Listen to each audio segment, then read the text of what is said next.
Bom dia, tudo bem? A mensagem que Deus colocou para mim hoje, ela diz assim: não é porque as coisas não aconteceram do seu jeito que Deus não escuta a sua oração. Senhor, tende misericórdia de nós. Perdoa, Pai, todos os nossos pecados. Livra-nos de todo mal. Nos afasta de tudo aquilo que não vem de Ti. Nós agradecemos, Senhor, por mais esse dia, pelo alimento, pela palavra, pela presença. Aceita, Senhor, essa nossa oração, esse nosso louvor, pois nós Te amamos, bendizemos, adoramos. Somente Tu é o nosso Deus e em Ti confiamos.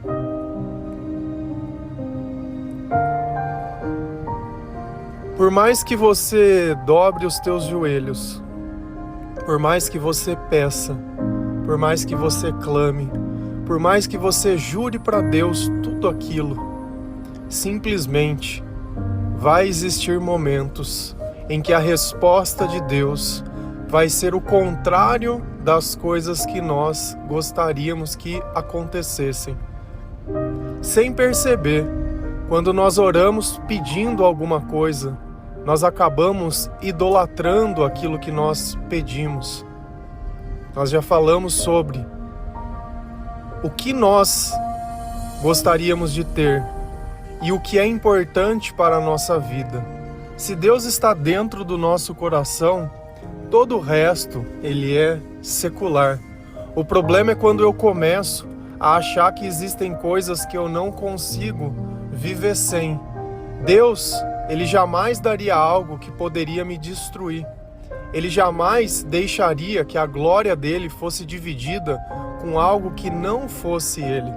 Por mais que você pense que as tuas intenções são boas, o silêncio de Deus diz muito sobre o nosso coração.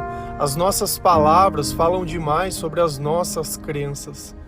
E é no silêncio de Deus que nós começamos a questionar quem nós somos. Será que os nossos caminhos, eles são bons? Será que eu sou essa pessoa boa que eu penso ser? Será que tudo que eu faço é certo? Será que eu vivo atrás da vida verdadeira que nós falamos ontem? Ou eu só busco os meus interesses? É complicado, porque às vezes a gente precisa perder para entender o valor. Mas isso não quer dizer que se nós reconquistarmos aquilo que nós perdemos, nós vamos descobrir o valor. Sabe por quê? Porque a gratidão só existe se Jesus estiver dentro do nosso coração. Os nossos ouvidos precisam ouvir a mensagem, os nossos olhos precisam ver ao Senhor, a nossa mente precisa entender a vontade do Espírito e não a nossa vontade. E não é porque as coisas não aconteceram exatamente como você queria, que Deus ele não tem cuidado de você. Será que Deus ele te fez para sofrer? Será que tudo isso que tem acontecido na tua vida é a vontade de Deus? Ou é fruto das tuas próprias escolhas? Nós precisamos entender que existe uma lei, a lei da semeadura. Eu vou colher tudo aquilo que eu plantar. Então, a pergunta é, o que você tem plantado todos esses dias, todo esse tempo? Você tem buscado os teus interesses ou tem buscado os interesses de Deus? Aonde está o teu coração? Aonde está a tua vida? Aonde estão os teus pensamentos?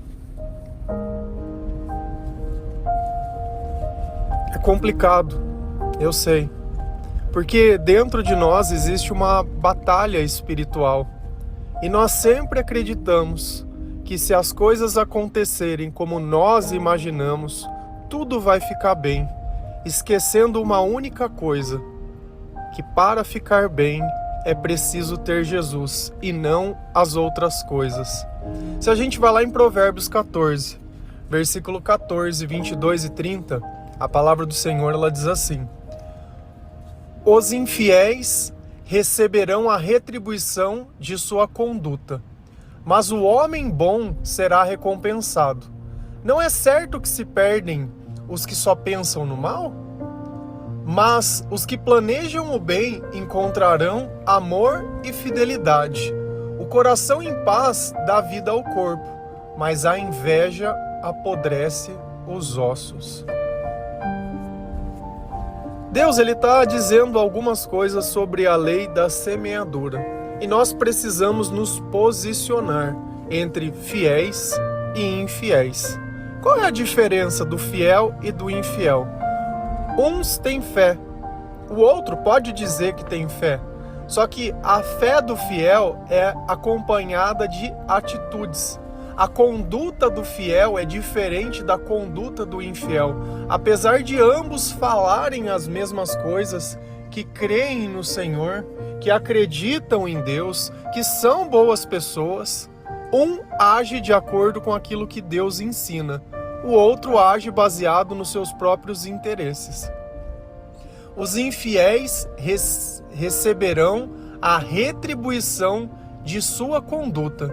Então, se você sente que Deus não tem respondido às tuas orações, a resposta é: olhe a sua conduta. Você tem feito as coisas de acordo com a vontade de Deus? Você tem aceitado a vontade de Deus? Você tem ouvido as pessoas que te amam, que tentam te alertar sobre as coisas? Ou não?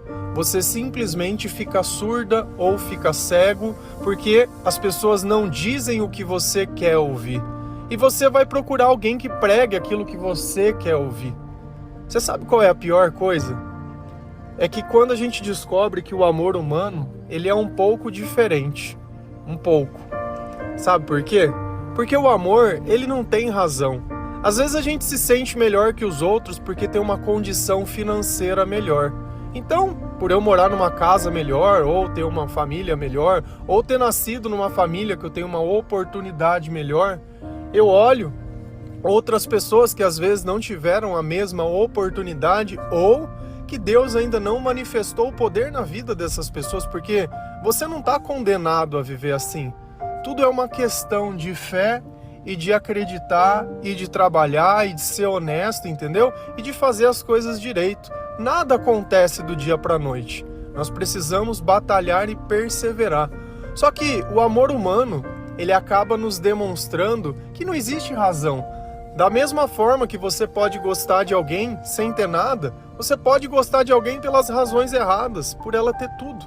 Tudo depende da quantidade de Deus que existe dentro do nosso coração. E é complicado quando a gente recebe uma notícia de que as coisas não são como a gente esperava, que a pessoa não escolheu como a gente imaginava. Eu era a melhor opção, não a outra pessoa. E aí a verdade bate à nossa porta e diz: tenha humildade, que desse jeito não dá certo. E a gente volta na palavra e olha que a nossa conduta traz algo ruim para a nossa vida, mas o homem bom será recompensado. Então, aqui vem a palavra, o homem bom. Será que ele é bom porque ele quer ser bom? Ou ele é bom porque Deus está na vida dele? É bom porque Deus está na vida dele. Então, Deus recompensará essa pessoa. Aí vem uma coisa que faz parte dos pensamentos de Deus. Não é certo que se perdem os que só pensam no mal? Será que não se perdem só os que pensam no mal? Como você está pensando? O que nós já falamos sobre os pensamentos, sobre os espíritos, sobre quem influencia? Hoje você já tem um discernimento muito melhor do que antes. Hoje você consegue entender os pensamentos e aquilo que te motiva.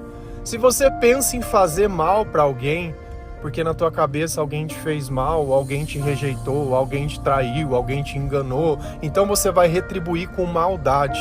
Às vezes a pessoa volta para você e pede desculpa, não porque ela está arrependida, mas ela tem medo do mal que você pode fazer para ela. E o que vai acontecer? O mal que você fazer para ela é o mal que você vai receber. Então é melhor perdoar, é melhor deixar para lá, é melhor ficar em paz, é melhor seguir aquilo que Jesus coloca dentro do nosso coração, do que ficar fazendo um projeto de vingança, de achar que as pessoas precisam pagar isso, aquilo. Eu nem tenho arma para usar, no sentido assim de usar maldade para atacar outra pessoa porque ela produziu mal. Cada um dá ao outro aquilo que tem dentro de si mesmo. Então, a gente percebe que o silêncio de Deus está na nossa conduta, está no nosso comportamento. Mas olha a diferença. Mas os que planejam o bem encontram o amor e a fidelidade. Bons pensamentos trazem boas coisas. Por quê? Porque os nossos planos são feitos na presença do Senhor. E quando você lê essa palavra, encontram amor. Será que esse encontram amor é o quê? Encontrar alguém? Encontrar uma pessoa? Ou é encontrar o próprio Senhor? Encontram fidelidade. Não existe fidelidade sem Deus, tá? Todo mundo traiu todo mundo. Você pode estar aí falando que não. Jesus, ele falou que até no pensamento a gente trai. Raça de adúlteros. Todos nós somos. Todos nós somos. Todos. E nós devemos receber de Deus a palavra. E nós devemos colocar em nós tudo aquilo que o Senhor nos ensina. E uma coisa que ele diz é: vigiai. Vigiai e orar. Por quê? Porque o espírito está pronto, mas a carne, ela é fraca. Então, eu preciso construir os meus planos na presença de Deus para que eu possa ter a fidelidade de Deus na minha vida. O coração em paz dá vida ao corpo. Isso é uma verdade. Quem é a paz? Jesus é a paz. A paz não é acontecer o que eu quero. A paz não é voltar o meu marido, a minha mulher. A paz não é o teu filho. A paz não é o teu emprego. A paz não é nada. A paz é Jesus.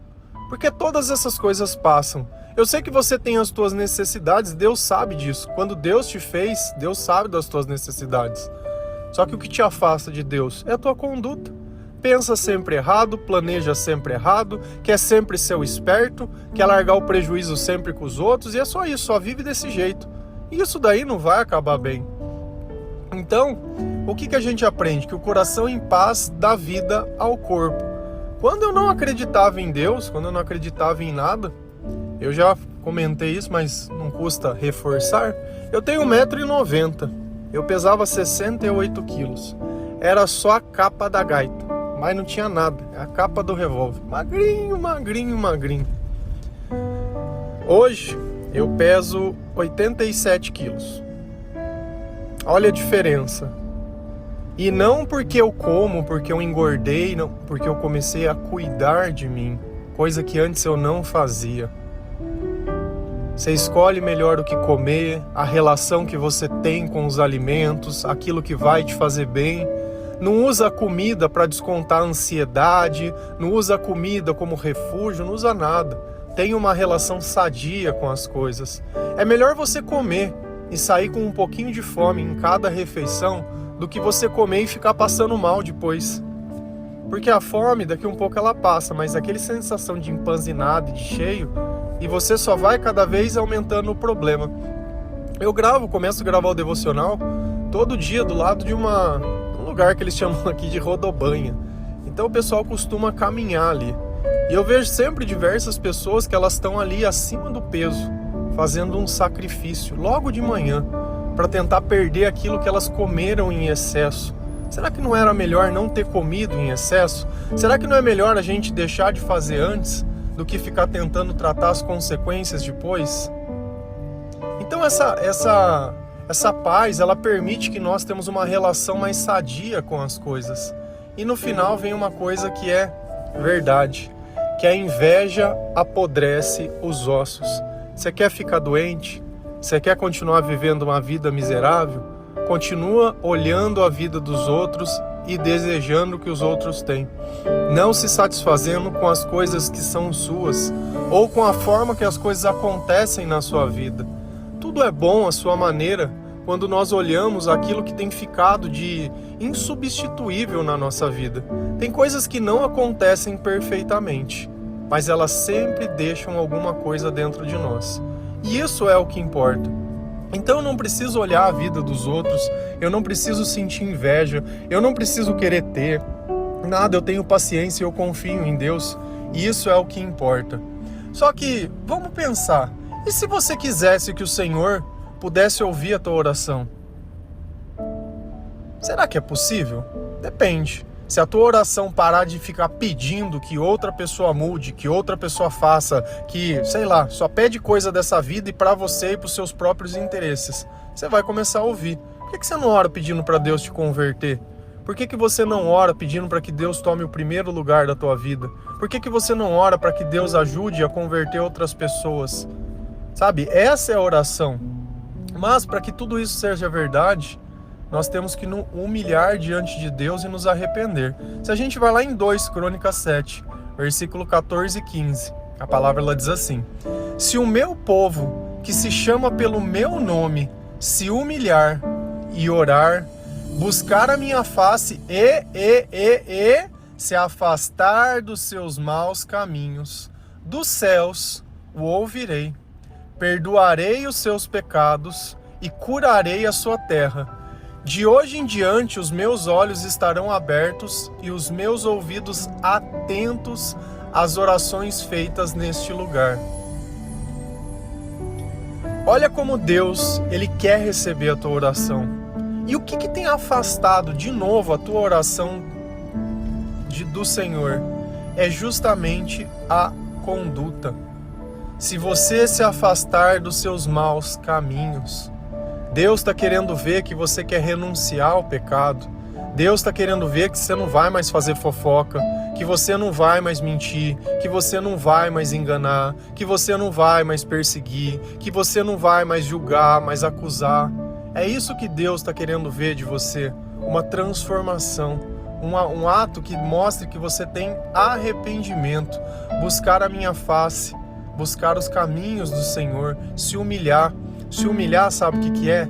É dizer a verdade para Deus. Ao invés de ficar com esse discurso vitimista, é você dizer a verdade para Deus. É você se rasgar na presença do Senhor. Às vezes a gente não fica com o que quer. Às vezes a gente fica com o que sobrou, porque o que a gente queria já ficou para outro. Essa é a verdade. E aí você pega aquela meia vida, o que sobrou, e aí começa a se tornar tudo, porque já não tem mais nada. E a gente vive assim, sempre trocando, e sempre achando, e sempre subjugando. Nós temos uma vida completa. Como nós falamos ontem, nós temos uma vida verdadeira, reservada e guardada para nós, que somos o povo de Deus, que chama Ele pelo nome, que se humilha, que ora, que não tem medo de se dizer pecadora. Por quê?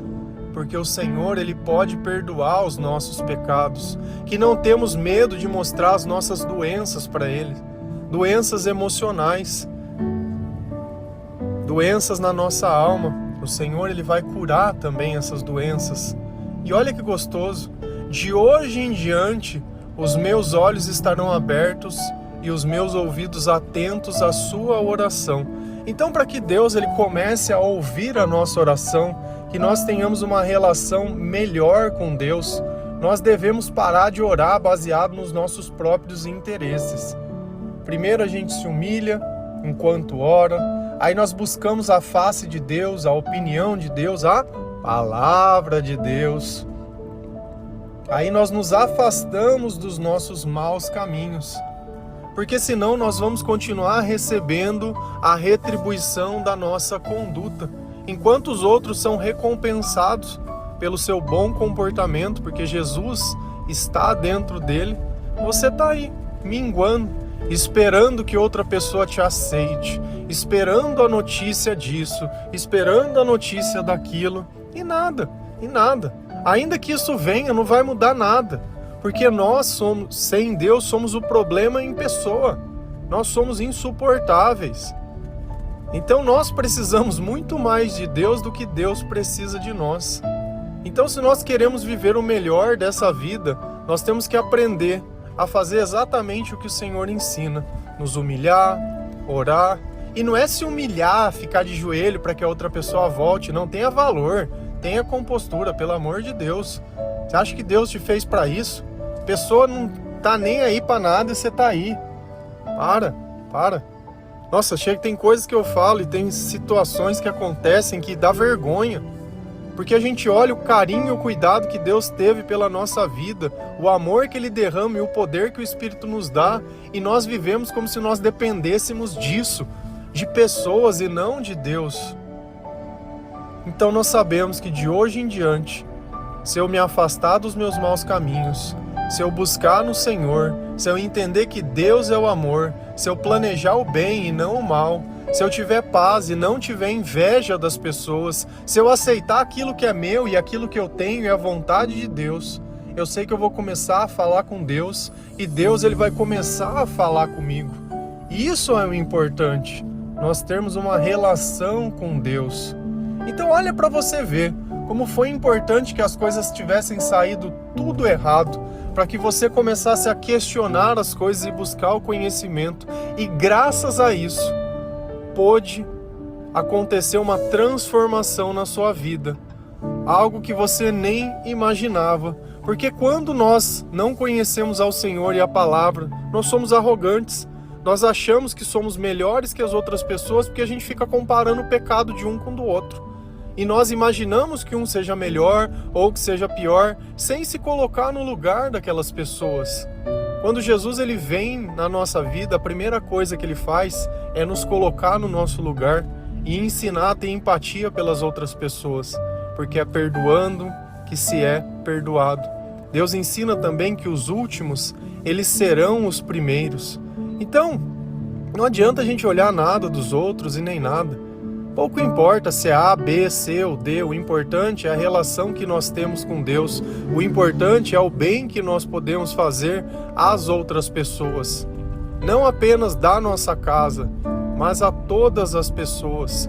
E nós temos que buscar o Senhor não nos momentos só de dificuldade, não. É em todos os momentos, é todos os dias. Você não tem que ter uma campanha de oração para você barganhar alguma coisa por Deus. Você tem que ter uma vida de oração. Uma vida lendo a palavra, uma vida ouvindo louvores, uma vida buscando se capacitar no Senhor, se afastando de tudo aquilo que te corrompe, de tudo aquilo que não é bom. E a gente vem se transformando ao longo do processo. E isso não quer dizer que é para a gente condenar as pessoas, mas quer dizer que todos nós precisamos de Jesus para que nós possamos ter uma vida melhor. E é esse evangelho que nós temos que pregar para todas as pessoas, da salvação, do arrependimento e do amor. Amém? Que Deus abençoe cada um de vocês, que o Senhor possa ter respondido as tuas orações agora, nesse exato momento, porque mesmo através do não, Deus nos ensina que Ele sempre diz sim. Sim para a relação que nós vamos ter com Ele, sim para todas as coisas que Ele preparou para nós e estão guardadas. Os planos de Deus sempre são maiores que o nosso, mas sem paciência, sem intimidade com Deus, fica difícil aguentar essa espera. Amém? Que Deus abençoe cada um de vocês. Feliz a nação cujo Deus é o Senhor. Um bom dia.